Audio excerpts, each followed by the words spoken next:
হুম। দেখো এখানে বেশ কয়েকটা পার্ট আছে, এখানে এগুলো লাগবে না। ল্যাবরেটরিতে নিরাপদ চশমা ব্যবহার করা হয়। নিরাপদ চশমা কেন ব্যবহার করা হয়? যেন উদ্বায়ী রাসায়নিক পদার্থগুলো তোমার চোখের মধ্যে না আসে বা চোখে মুখে যেন না আসে, এতটুকুই মাথায় রাখবা। নিরাপদ চশমা অথবা গগলস ব্যবহার করা হয়। আমি আমার বইটাও সামনে রাখি যেন তোমাদের ক্ষেত্রে কোনো ইনফরমেশন যেন মিস না যায়, আর কোনো আজে বাজে জিনিস যেন না দাগাই, একদম টু দ্য পয়েন্টে দাগাবো, টু দ্য পয়েন্টে যেন কথাবার্তা বলা যায়।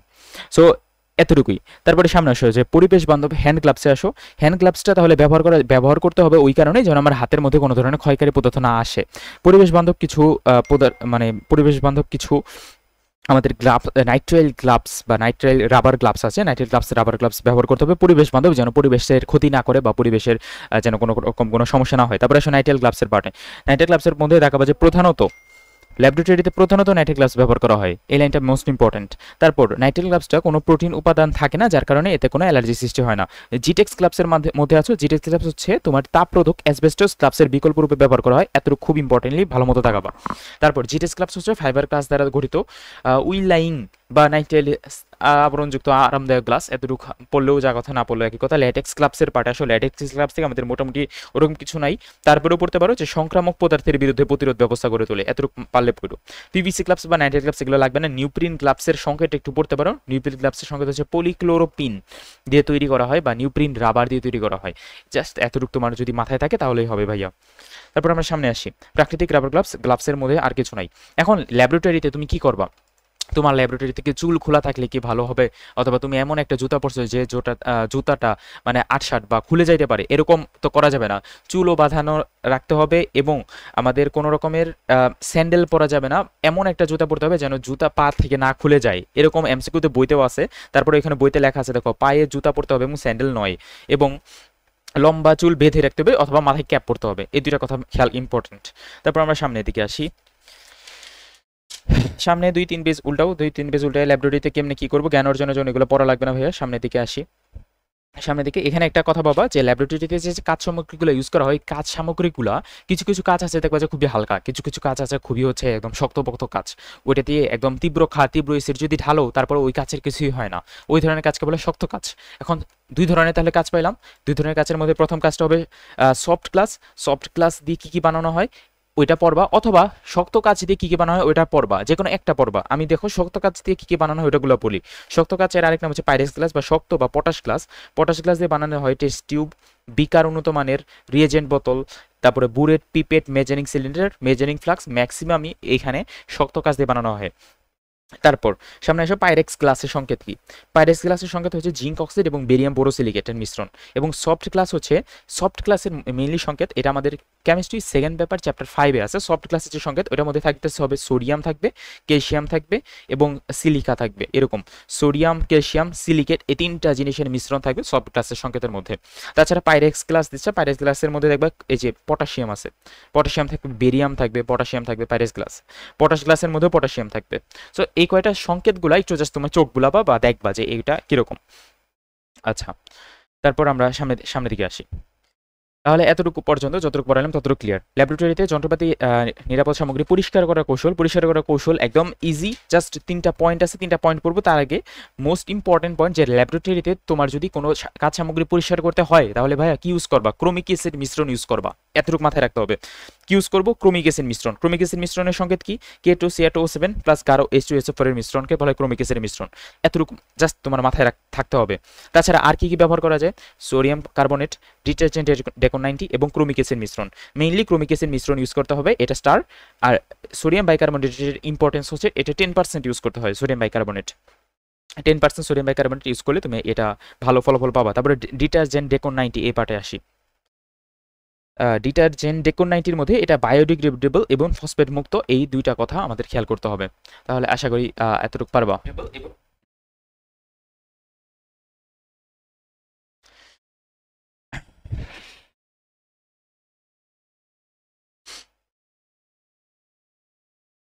তারপরে সামনের দিকে ক্রমিক অ্যাসিড মিশ্রণ ধরে সর্বোত্তম পরিষ্কারক, এই লাইনটা লাস্ট ইম্পর্টেন্ট লাইন। ক্রমিক অ্যাসিড মিশ্রণের মধ্যে তোমাকে যদি বলে ক্রমিক অ্যাসিড মিশ্রণের সংযুক্তিগুলো বলো, তাহলে ক্রমিক অ্যাসিড মিশ্রণ এর 4 গ্রাম থাকবে পটাশিয়াম ডাইক্রোমেট, তারপরে পানি থাকবে, পাথিত পানি থাকবে 40 ml এবং সালফিউরিক অ্যাসিড থাকবে হচ্ছে 40 ml। এই 3টা কথা খেয়াল করবা। দেন দেন সামনের দিকে আসো, ক্রমিক অ্যাসিড থেকে আর কিছু পড়া লাগবে না। ক্রমিক অ্যাসিড মিশ্রণের ব্যবহার এবং সাবধানতা এগুলোও লাগবে না, আমরা লাস্টের দিকে পড়বোই সব কিছু। এখানে একটা ইম্পর্টেন্ট কথা আছে যে যখন তুমি তীব্র ক্ষার অথবা তীব্র অ্যাসিড ইউজ করো তখন তোমার কাচের মধ্যে ক্ষয় হতে পারে। তাছাড়া কাচের মধ্যে অ্যাবসলিউটলি ক্ষয় করে হাইড্রোজেন ফ্লোরাইড। হাইড্রোজেন ফ্লোরাইড কাচকে ক্ষয় করবে, কিভাবে ক্ষয় করবে এই বিক্রিয়াটা তুমি পড়তে পারো ঢাকা ভার্সিটির রিটেনের জন্য, যে সোডিয়াম সিলিকেটকে হাইড্রোজেন ফ্লোরাইড, সোডিয়াম ফ্লোরাইড এবং সিলিকন টেট্রাফ্লোরাইডে পরিণত করে, যার কারণে সোডিয়াম কাচকে ক্ষয় করে হাইড্রোজেন ফ্লোরাইড, এই কথাটা। তারপর আর মোটামুটি কিছু নাই। তো এছাড়া কাচকে উত্তপ্ত করে গলিয়ে কাঁচ সামগ্রী, অন্যান্য কাঁচ সামগ্রী তৈরি করা হয়, এগুলো ইম্পর্টেন্ট না। তারপর আমরা রাসায়নিক নিক্তি পরিমাপে চলে যাই। রাসায়নিক নিক্তিতে এই কথাটা মনে রাখো, সার্টোরিয়াস ব্যালেন্স এখন আর ব্যবহার করা হয় না এবং এটা বর্তমান সিলেবাসেও নেই। তারপর প্রাইমারি স্ট্যান্ডার্ড পদার্থ এবং সেকেন্ডারি স্ট্যান্ডার্ড পদার্থ, এই কথাটা মানে এই এমসিকিউটা পারার জন্য আমাদের এটা হাজারি স্যারের বইতে অনেক জায়গাতে আছে। প্রাইমারি স্ট্যান্ডার্ড পদার্থ মেইনলি ওই পদার্থ হবে যেগুলো বিশুদ্ধ অবস্থায় পাওয়া যাবে, বায়ুর উপাদানের সাথে কোনো বিক্রিয়া করবে না, রাসায়নিক নিক্তির কোনো ক্ষয় করবে না এবং সেটা দীর্ঘমাত্রায় মানে ঘনমাত্রাটা দীর্ঘদিন অপরিবর্তিত থাকবে। এই 4টা পয়েন্ট থাকতে হবে এবং সবগুলা দেখো প্রাইমারি স্ট্যান্ডার্ড পদার্থের মধ্যে সি আছে, অক্সালিক অ্যাসিডের সঙ্গেতেও সি আছে, পটাশিয়াম ডাইক্রোমেটের সঙ্গেতেও সি আছে, সবগুলোতে সি থাকবে। আর সেকেন্ড স্ট্যান্ডার্ড পদার্থ তাহলে কি পড়া লাগবে? পড়া লাগবে না। সেকেন্ড স্ট্যান্ডার্ড পদার্থ ওই যে 4টা বৈশিষ্ট্য উল্টাই দিবা, যেমন রাসায়নিক নীতির ক্ষয় করবে এবং দীর্ঘদিন যদি তুমি রেখে দাও ওইটা তাহলে তার ঘনমাত্রা পরিবর্তন করে ফেলবে। আর তুমি এটার এক্সাম্পলগুলোতে দেখো কোনো সি নাই, সি বর্জিত যেগুলো ওগুলো হবে প্রাইমারি সেকেন্ড স্ট্যান্ডার্ড পদার্থ এক্সেপ্ট এইচসিএল। এইচসিএল একটা সেকেন্ড স্ট্যান্ডার্ড পদার্থ, এটার মধ্যে সি আছে, সি ওয়ার্ডটা আছে মানে সি অ্যালফাবেটটা আছে, এটা মনে রাখতে হবে। তারপরে সব পলভঙ্গি ব্যালেন্স, পলভঙ্গি ব্যালেন্সের মধ্যে 4টা অংশ, এই 4টা অংশের নাম পড়বা আগে, যে কাচের বেদিযুক্ত বেজ বা বেদি, স্তম্ভ কলম, তুলাদণ্ড বা দাগান্বিত বিম, তারপর রাইডার বা রাইডার বাহক। এই 4টা পার্টের মধ্যে 4টা পার্টে বিস্তারিত কোনো দিনও আসে না, আমরা শুধুমাত্র সরাসরি চলে যাবো রাইডার বা রাইডার বাহক। রাইডার বাহক বা রাইডার প্লাটিনাম এবং অ্যালুমিনিয়াম লুপ দ্বারা পেঁচানো তার একটা, এবং রাইডার বাহক হতে পারে 5 গ্রামের অথবা 5 মিলিগ্রামের অথবা 10 মিলিগ্রামের। এখন রাইডার বাহকের মধ্যে যে রাইডারটা ইউজ করবো, রাইডার ইউজ করার কারণ হচ্ছে যে আমরা যেন এই পলভঙ্গি ব্যালেন্সের মধ্যে একদম 100% অ্যাকুরেসির সাথে মানে মাপতে পারি, যেটা জানি আমাদের লাভ নাই, আমাদের শিখতে হবে রাইডার ধ্রুবকের ভ্যালুগুলো কত। 5 গ্রামের যদি রাইডার ব্যবহার করো তখন রাইডার ধ্রুবকের ভ্যালুটা আসবে, এটা বের করে একটা শর্টকাটও আছে যে x × 2 / 100, এটা হচ্ছে শর্টকাট। এই শর্টকাট আমরা অ্যাপ্লাই করবো না, সরাসরি মনে রাখবো 5 গ্রাম যদি রাইডার ব্যবহার করো রাইডার ধ্রুবক হবে 0.301, এবং যদি 10 গ্রামের রাইডার ধ্রুবক ব্যবহার করো 10 মিলিগ্রামে, সরি গ্রাম বলতেছি বারবার, 10 মিলিগ্রামের রাইডার ধ্রুবক ব্যবহার করলে তখন রাইডার কনস্ট্যান্টের ভ্যালু আসবে গ্রামে 0.302, 0.301, 0.302। এই 3-4টা কথা জাস্ট খেয়াল করবা। তারপরে সামনের দিকে আসি, সার্টোরিয়াস ব্যালেন্সের বেলা এগুলা আর কিছু লাগবে না ভাইয়া, এগুলা মেডিকেল অ্যাডমিশন টেস্টের জন্য আমাদের নট সো ইম্পর্টেন্ট। মোলার দ্রাবক এগুলা আমরা কেমিস্ট্রি সেকেন্ড পেপার চ্যাপ্টার 3-তে পড়বো, এই চ্যাপ্টারে পড়ার কিছু নাই। এখানে একটা ইম্পর্টেন্ট কথা বাবা, দেখো তো এটা এগুলা জানো কিনা, যে 0.5 মোলার যদি থাকে তাহলে সেমি মোলার দ্রবণ বলা হয়, যদি 0.1 মোলার থাকে তাহলে এটাকে ডিসিমোলার দ্রবণ বলা হয়, যদি 0.01 মোলার থেকে সেন্টিমোলার দ্রবণ বলা হয়। এগুলা কিন্তু পারো, ছোটবেলা থেকে পড়ে আসতেছো, 9-10 থেকে পড়ে আসতেছো। তারপর এখানে আসো যে একটা কথা আছে যে মোলারিটি তাপমাত্রার উপর নির্ভর করবে, কিভাবে তাপমাত্রার উপর নির্ভর করবে এবং কেন তাপমাত্রার উপর নির্ভর করবে, এই জিনিসটা যদি আমি তোমাকে দেখাই, যে মোলারিটি মানে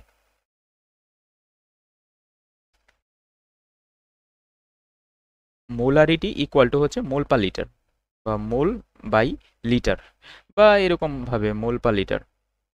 এখন তুমি একটা জিনিস কমন সেন্সে অ্যাপ্লাই করো, যে তুমি যদি টেম্পারেচার বাড়াও তাহলে দ্রবণের যে আয়তনটা থাকবে, আয়তনটা কি বাড়বে অথবা কমবে অথবা চেঞ্জ হবে, দ্রবণের আয়তনও বাড়বে কিন্তু টেম্পারেচার বাড়ালে। সো টেম্পারেচারের সাথে কিন্তু দ্রবণের আয়তনের একটা সম্পর্ক আছে, টেম্পারেচার বাড়লে যদি দ্রবণ আয়তনের সম্পর্ক থাকে তাহলে মোলারিটি চেঞ্জ হবে না?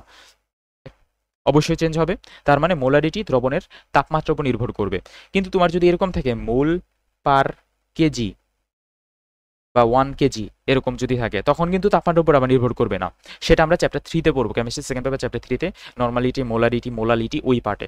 এখন আমাদের এটা কনসার্ন না, এখান থেকে যতটুকু জানা দরকার এতটুকু জানলেই হবে। তারপরে সামনের দিকে আসো, সামনের দিকে হচ্ছে সেকেন্ডারি স্ট্যান্ডার্ড পদার্থ আর প্রাইমারি স্ট্যান্ডার্ড পদার্থ নিয়ে বারবার কথা বলছে, এক জিনিস বারবার আমরা দাগাবা না বইতে, তোমার বইটা নষ্ট করবে না। দেখো এখানে প্রাইমারি স্ট্যান্ডার্ড পদার্থ কয়েকটা নাম আছে, বাট নামগুলো আমরা তো শিখছি যেটাতে সি থাকবে ওইটা প্রাইমারি স্ট্যান্ডার্ড, যেমন অক্সালিক অ্যাসিডের সঙ্গে H2C2O4.2H2 আদ্র oxalic acid, calcium oxalic acid. এখন আমাদের পারতে হবে এই আণবিক ভরগুলা। অনাদ্র ক্যালসিয়াম কার্বনেট, সোডিয়াম কার্বনেট এর হচ্ছে 106 126 হচ্ছে অক্সালিক অ্যাসিডের, ক্যালাসিত সোডিয়াম অক্সালেটের 170, পটাশিয়াম ডাইক্রোমেটের 294, এগুলো পারতে হবে।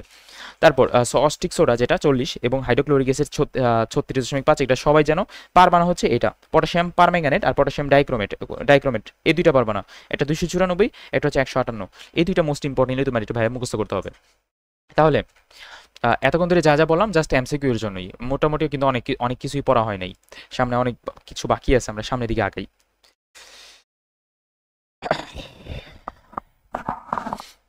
এগুলা ভাই আগের কথা, একই কথা বারবার দেখানোর কোনো দরকার নেই। আমরা আসো 2 ডিজিট এবং 4 ডিজিট ব্যালেন্স। 2 ডিজিট এবং 4 ডিজিট ব্যালেন্স থেকে জাস্ট একটা প্রশ্ন আসবে, 2 ডিজিট ব্যালেন্সে কতটুকু মাপা যায়? মাপা যায় হচ্ছে 2 ডিজিট পর্যন্ত দশমিকের, এই যে 0.01 গ্রাম পর্যন্ত মাপা যায়। আর 4 ডিজিট ব্যালেন্সে দশমিকের উপরে 4 ঘর পর্যন্ত মাপতে পারবো। এই যে দেখো 4 ঘরই আছে, একটা দুইটা তিনটা শূন্য আর একটা 1, তাহলে এতটুকু সর্বনিম্ন মাপা যায় 4 ডিজিট ব্যালেন্স দিয়ে। আর 2 ডিজিট ব্যালেন্সে সর্বনিম্ন এতটুকু মাপা যায়। এখন 2 ডিজিট ব্যালেন্স দিয়ে আমরা ওই রকম কাজগুলাই করি যে কাজগুলো খুব নট নেসেসারি, কিন্তু 4 ডিজিট ব্যালেন্স যেহেতু অনেক দূর মাপা যায়, যেমন একটা স্বর্ণ মাপতে গেলে তোমার তো অনেক সূক্ষ্মভাবে মাপবা না, যেন স্বর্ণের একটু যদি কম হয় তাহলে তো 1000 টাকা কমে গেল, স্বর্ণের যদি তোমার 5 গ্রাম কমে গেলে তো অনেক কমে গেছে, 5 গ্রাম 5.0 5.5-এর পরে 4টা শূন্য, খুব ইম্পর্টেন্ট স্বর্ণ মাপার জন্য। সেম ভাবে তার মানে এটাই বোঝানোর চেষ্টা করতেছি যে পদার্থগুলো প্রাইমারি স্ট্যান্ডার্ড পদার্থ, প্রাইমারি বলতে যেগুলো খুব ইম্পর্টেন্ট পদার্থ, মূল্যবান পদার্থ, ওই পদার্থগুলো আমরা তাহলে কি দিয়ে মাপবো? অবশ্যই 4 ডিজিট ব্যালেন্স দিয়ে মাপবো এবং পলবঙ্গি ব্যালেন্স দিয়ে মাপবো। পলবঙ্গি ব্যালেন্সও 4 ডিজিট ব্যালেন্সের মতো 4 ডিজিট পর্যন্ত মাপা যায়। 2 ডিজিট ব্যালেন্স দিয়ে কি মাপবো? যেগুলো সেকেন্ডারি স্ট্যান্ডার্ড পদার্থ ওগুলো মাপবো, কমন সেন্স। দেখো সামনের দিকে আসি, তাহলে 2 ডিজিট ব্যালেন্সে সেকেন্ডারি স্ট্যান্ডার্ড পদার্থ sodium hydroxide, sodium carbonate, potassium permanganate, এগুলো অক্সালিক অ্যাসিড, এগুলা মাপা যায়। বাট মেইনলি মনে রাখা আপাতত যে 2 ডিজিট ব্যালেন্স দিয়ে মেইনলি আমরা সেকেন্ডারি স্ট্যান্ডার্ড পদার্থ মাপবো, আর 4 ডিজিট ব্যালেন্স দিয়ে মেইনলি আমরা ম্যাক্রো এবং মাইক্রো গুণগত বিশ্লেষণের ভিত্তিতে প্রাইমারি স্ট্যান্ডার্ড পদার্থ মাপবো মেইনলি। তাছাড়া তোমার আরো কিছু কথা আছে, আমরা বইয়ের চ্যাপ্টারের শেষের দিকে পড়বো, যে ধরনের পদার্থগুলো খুব কম পরিমাণে ইউজ করে সেটাকে হচ্ছে মাইক্রো বিশ্লেষণ। তো মাইক্রো বিশ্লেষণের ক্ষেত্রেও কিন্তু কম পরিমাণে যেটি ইউজ করবো 4 ডিজিট ইউজ করা যায়। আবার যেগুলো ম্যাক্রো বিশ্লেষণে ইউজ করা যায় 2 ডিজিট, ম্যাক্রো অথবা সেমি ম্যাক্রো। তাহলে এই কয়টা কথা খেয়াল করবো। তারপর সামনের দিকে আসো, সামনের দিকে ব্যালেন্সের সাবধানত এগুলো লাগবে না। পলবঙ্গি ব্যালেন্সের মধ্যে এবং 4 ডিজিট ব্যালেন্সের মধ্যে পার্থক্য, এই পার্থক্য ছকে এসে পড়ো।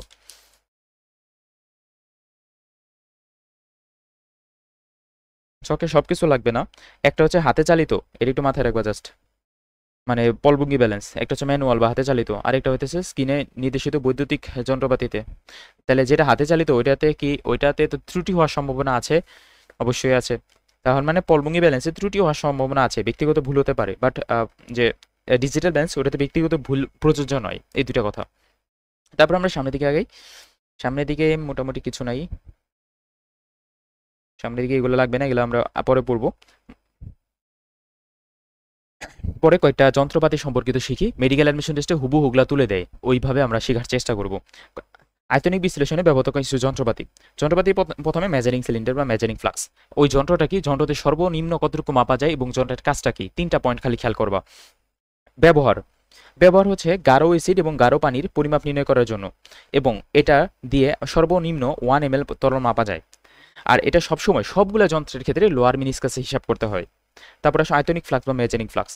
যেহেতু আমরা একটু আগে পড়ছি যে গাঢ় এসিড এবং গাঢ় ক্ষার ইউজ করা যাবে বা গাঢ় ক্ষার দিয়ে মেজারিং সিলিন্ডার ইউজ করা যায়, তার মানে এটা বলা যায় না যে সেকেন্ডারি স্ট্যান্ডার্ড পদার্থ আমরা মেজারিং সিলিন্ডার দিয়ে মাপি। সেকেন্ডারি স্ট্যান্ডার্ড পদার্থ মাপি, এটা বলা যায়। সেকেন্ডারি স্ট্যান্ডার্ড পদার্থ হচ্ছে গাঢ় এসিড যেমন HCl, গাঢ় ক্ষার যেমন সোডিয়াম হাইড্রোক্সাইড, এগুলা মাপা যায়। এতটুকু খেয়াল করবো। তাহলে তারপরে নিচে দিকে আসো, যদি তোমাকে বলে আয়তনিক ফ্লাক্স বা মেজারিং ফ্লাক্স, এটার কাজ কি? এটা হবে তোমার প্রাইমারি স্ট্যান্ডার্ড পদার্থ অথবা স্ট্যান্ডার্ড যে প্রমাণ দ্রবণ তৈরিতে, মেইনলি প্রমাণ দ্রবণ তৈরিতে অথবা প্রাইমারি স্ট্যান্ডার্ড পদার্থতে।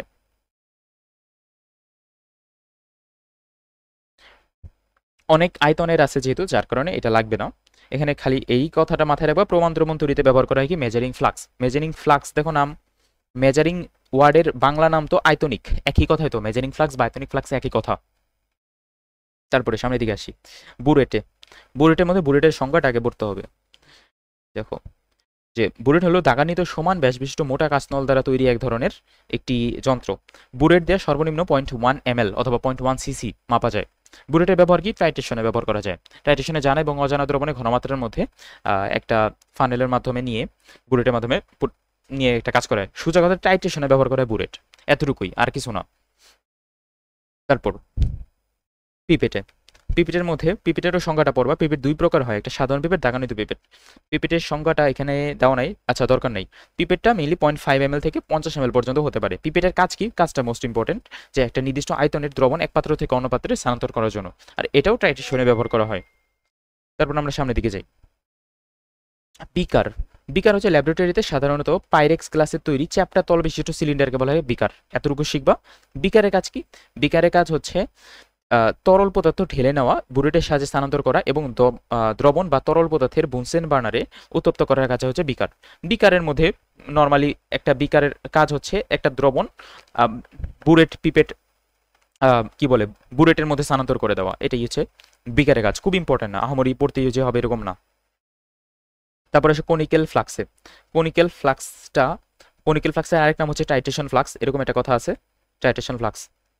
কেন? কারণ কনিক্যাল ফ্লাক্স দিয়ে টাইট্রেশন করা হয়। দেখো টাইট্রেশন বিক্রিয়ায় কনিক্যাল ফ্লাক্স ব্যবহার করা হয়, মেইনলি টাইট্রেশনে কনিক্যাল ফ্লাক্সই ব্যবহার করা হয়, এতটুকু শিখতে হবে। তারপর ওয়াশ বোতল, ওয়াশ বোতল দিয়ে কি করি? ওয়াশ বোতল দিয়ে ওয়াশ করি। এই যে দেখো চিত্রটা দেখলে বুঝতে পারবে, এটার কাজ বুঝে যাবে। ওয়াশ বোতল দিয়ে কি করি? ধরে নাও একটা ফানেলের গায়ে, মানে আমি একটা আয়তনিক ফ্লাক্সের মধ্যে আমি একটা ফানেল বসাইছি। ফানেল বসানোর পরে এখানে আমি কিছু সালফিউরিক অ্যাসিড দিছি, যেহেতু আচ্ছা সালফিউরিক অ্যাসিড একটা যে কোনো একটা দ্রবণ এক্স দ্রবণ দিছি। এক্স দ্রবণটা একটা তরল দ্রবণ, এখানে বাইরে ছিটে থাকবে না। ওয়াশ বোতল দিয়ে এখানে আমি যদি ওয়াশ বোতল দিয়ে স্প্রে করি, স্প্রে করলে ওয়াশ বোতল থেকে পানিটা আসবে, এসে ওই ফানেলের গায়ে যতটুকু আমার ওই দ্রবণটা ছিল, ওই দ্রবটা ছিল, ওই দ্রবটা ওই ওয়াশ কি বলে আয়তনিক ফ্লাক্সের ভিতরের দিকে নিয়ে যাবে। কাজটা এটাই, সিম্পল, তুমি দেখলেই বুঝতে পারবা, কমন সেন্স দিয়ে অ্যাপ্লাই করতে পারবা পরীক্ষার হলে। তাহলে ওয়াশ বোতল দিয়ে পানি যোগ করে তোমার লেগে থাকা রাসায়নিক বস্তুকে ধুয়ে ফ্লাক্সে নেওয়া হয়। তারপরে সামনে আসো ফানেল। ফানেলের কাজ আমার পড়া লাগবে না। তারপরে বুলেটের পরিষ্কার করার প্রণালী, এগুলোও লাগবে না। ক্রোমিক অ্যাসিড মিশ্রণ ইউজ করতে হয় বুলেট পরিষ্কার করতে, এতটুকু জানতে হবে। এইখানে দেখো 4-5টা কথা আছে, মোস্ট ইম্পর্টেন্ট এতক্ষণের সামারি হচ্ছে এই 4-5টা কথা। যে মেজারিং সিলিন্ডার ব্যবহার করে নির্দিষ্ট আয়তনে গাঢ় অ্যাসিড এবং গাঢ় পানি পরিমাপ করা হয়। তারপরে মেজারিং ফ্লাক্স ব্যবহার করে তোমার আয়তনের প্রমাণ দ্রবণ তৈরিতে ব্যবহার করে মেজারিং ফ্লাক্স। বুলেটের সাহায্যে কি করা যায়? তুল্য পরিমাণে দ্রবণ এক স্থানে মিশানো যায় এবং টাইট্রেশনে ব্যবহার করা হয়।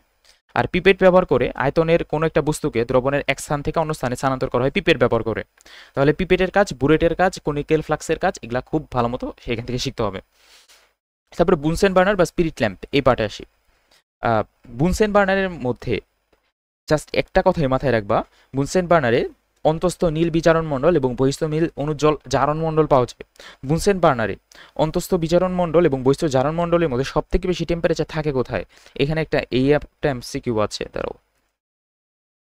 আচ্ছা, অন্তস্থ বিজারণ মণ্ডলে মানে বিজারণ যেখানে যেখানে নাম পাবো না, ওইটা হচ্ছে কম তাপমাত্রা দিবে, এটা একটু খেয়াল করো।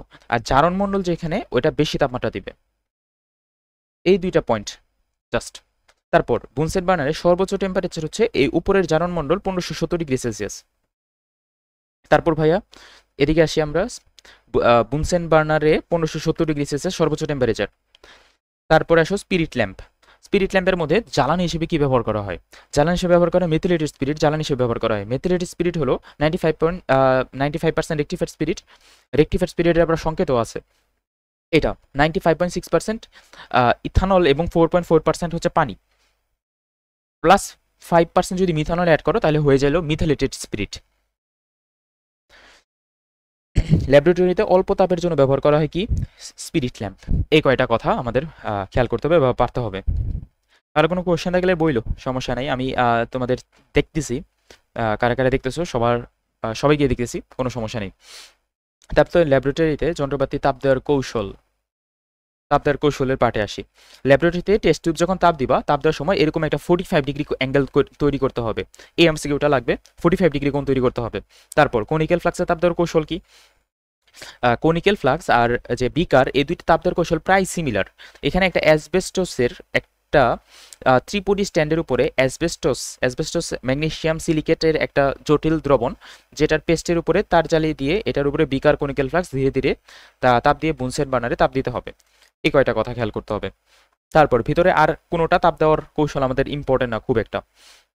তাছাড়া এখানে কয়টা পয়েন্ট আছে, যেমন অজৈব গ্যাস HCl এবং সালফার ডাইঅক্সাইড এগুলোর বেলায় গোলতুলি ফ্লাক্সে অ্যাসবেস্টস তার জালির উপরে ত্রিপদী স্ট্যান্ডের উপরে রেখে বুনসেন বানারে তাপ দেওয়া হয়। কিন্তু জৈব যৌগীয় প্রস্তুতিতে যেমন নাইট্রোবেনজিনের বিজারণে অ্যানিলিন প্রস্তুত করতে গোলতুলি ফ্লাক্সের ওয়াটার বাথে 100 ডিগ্রি সেলসিয়াস উত্তপ্ত করতে হয়। এই দুইটা লাইন একটু পইরো। তারপর গোলতুলি ফ্লাক্সে সরাসরি তাপ দেওয়া হয় স্টিম পাতন প্রক্রিয়া, যেমন অ্যানিলিনের বিশোধন বা অ্যানিলিনের জটিল যৌগের ক্ষেত্রে অ্যানিলিন পৃথক করার উদ্দেশ্যে গোলতুলি ফ্লাক্সে সরাসরি তাপ দেওয়া হয়। এই 3টা পয়েন্ট একটু রিডিং দিও, যদি বাই চান্স কোচিংয়ে আসে তাহলে যেন তোমরা পারো।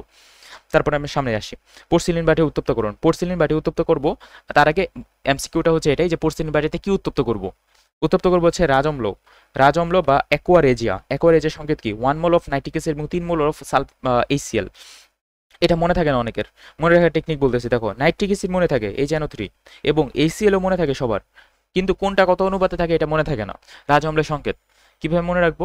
দেখো, যেটা বড় ওটা থাকবে 1 আর যেটা ছোট ওটা থাকবে 2, হয়ে গেল রাজঅম্লের সংকেত। তারপরে পোর্সিলিন বাটির মধ্যে কি করা হয়? পোর্সিলিন বাটির মধ্যে রাজঅম্ল তাপ দিয়ে অনেক কাহিনী করা হয়, যেটা আমাদের জানা দরকার নেই। তারপরে ওয়াটার বাথ। ওয়াটার বাথের আরেকটা হচ্ছে পানিগাহ। ওয়াটার বাথের মধ্যে সর্বোচ্চ 100 ডিগ্রি সেলসিয়াস টেম্পারেচার পর্যন্ত মাপা যায়, এগুলা লেখা নেই, দরকারও নেই। রাসায়নিক পদার্থ শুষ্ককরণে আমরা ব্যবহার করব ডেসিকেটর অথবা ভ্যাকুয়াম ডেসিকেটর। ডেসিকেটরের শুষ্করক হিসেবে ব্যবহার করব ক্যালসিয়াম ক্লোরাইড। এই কথাটা মাথায় রাখতে হবে, ডেসিকেটরে কি ব্যবহার করা হয়। তারপরে 2টা পয়েন্ট আছে, একটা হচ্ছে শুষ্করক বা ড্রাইং এজেন্ট। শুষ্করক বা ড্রাইং এজেন্ট, ড্রাইং এজেন্ট কোনগুলা? যেগুলা যেগুলো শুষ্করক আর কি। শুষ্করকের এক্সাম্পলগুলো লাগবে mainly calcium chloride, potassium chloride, magnesium sulphate, সাদা দানাদার P2O5, সিলিকা জেল, এগুলা। এবং তরল শুষ্করক হচ্ছে সালফিউরিক অ্যাসিড। এটা মোস্ট ইম্পর্টেন্ট। তরল শুষ্করক কোনগুলো? আরেকটা শুষ্করক হচ্ছে এরকম পদার্থ, ধরে নাও আমার আশেপাশে জলীয় বাষ্প আছে, এই জলীয় বাষ্পগুলোকে আমি শুষে নিব, জলীয় বাষ্প রাখবো না, আর্দ্রতাও রাখবো না। আরেকটা পদার্থ হচ্ছে যেটা নিরোধক পদার্থ, আশেপাশে তরল পদার্থ আছে লিকুইড, এই লিকুইডটাকে একবারে শুষে নেবে, ওটা হচ্ছে নিরোধক পদার্থ। এখন শুষ্করক আর নিরোধক পদার্থের মধ্যে আমাদের শুধু এক্সাম্পলটা শিখতে হবে ভাইয়া, যে এক্সাম্পলের মধ্যে তুমি যদি শুধুমাত্র এই নিরোধক পদার্থ বা ড্রাইং এজেন্টের এক্সাম্পলগুলো পড়তে পারো, বাকি সবগুলো তাহলে শুষ্করক পদার্থ। দেখো, নিরোধক পদার্থ কোনগুলা? নিরোধক পদার্থ মেনলি অ্যালুমিনা, অনাদ্র পটাশিয়াম হাইড্রোজেন সালফেট এবং তরল নিরোধক রূপে ব্যবহার করা হয় সালফারিক অ্যাসিড এবং ফসফরিক অ্যাসিড। যে কোনো একটা পড়বা তুমি, যে কোনো একটা পড়ার পরে তুমি একটা জিনিস রিয়েলাইজ করতে পারবা যে 2টা জিনিস কমন। একটা হচ্ছে সালফিউরিক অ্যাসিড, গাঢ় সালফিউরিক অ্যাসিড এবং P2O5, এই 2টা শুষ্করক এবং নিরোধক উভয় হিসেবে ব্যবহার করা হয়। এই 2টা পয়েন্ট মোস্ট ইম্পর্টেন্টলি মনে রাখতে হবে, যে কোন জিনিসটা শুষ্ককারক এবং নিরোধক উভয় হিসেবে ব্যবহার করা হয়, সালফিউরিক অ্যাসিড এবং ফসফরিক অ্যাসিড। দ্যাটস ইট, এগুলোই। তারপরে আমরা সামনে আসি যে বিকারক এবং রিয়েজেন্ট বোতলে ব্যবহারের কৌশলে মোটামুটি আমাদের বেশি ইম্পর্টেন্ট কিছু না, আমরা মোটামুটি দ্রবণ সংরক্ষণ এবং সতর্কতা ব্যবহারের আগ পর্যন্তই পড়বো। আজকের ক্লাসে মোটামুটি যতটুকু পড়ালাম ভাই, অতটুকু যদি তুমি পড়ো তাহলে তোমার এই বইয়ের এমসিকিউ পারার মতো তোমার অ্যাবিলিটি হয়ে যাবে এবং কোচিং এর পরীক্ষায় এমসিকিউ পারার মতো অ্যাবিলিটি হয়ে যাবে। এই চ্যাপ্টারে বাকি আরেকটা ক্লাস আছে, পার্ট 2 তে ক্লাস নিব। ওই পার্ট 2 তে ক্লাস নেওয়ার পরে ওই ক্লাসটা যদি তুমি দেখে ফেলো তাহলে তো আরো ভালো, তাহলে তো তোমার হয়েই গেল। দেখো, আমি ক্লাসের মধ্যে কিন্তু জাস্ট একদম টু দ্য পয়েন্টে বলতেছি, তুমিও যদি ওই টু দ্য পয়েন্টে তাকায় ফেলো আর টু দ্য পয়েন্টে ওইটা যদি মুখস্থ করে ফেলো তাহলেই তো হয়ে যায়।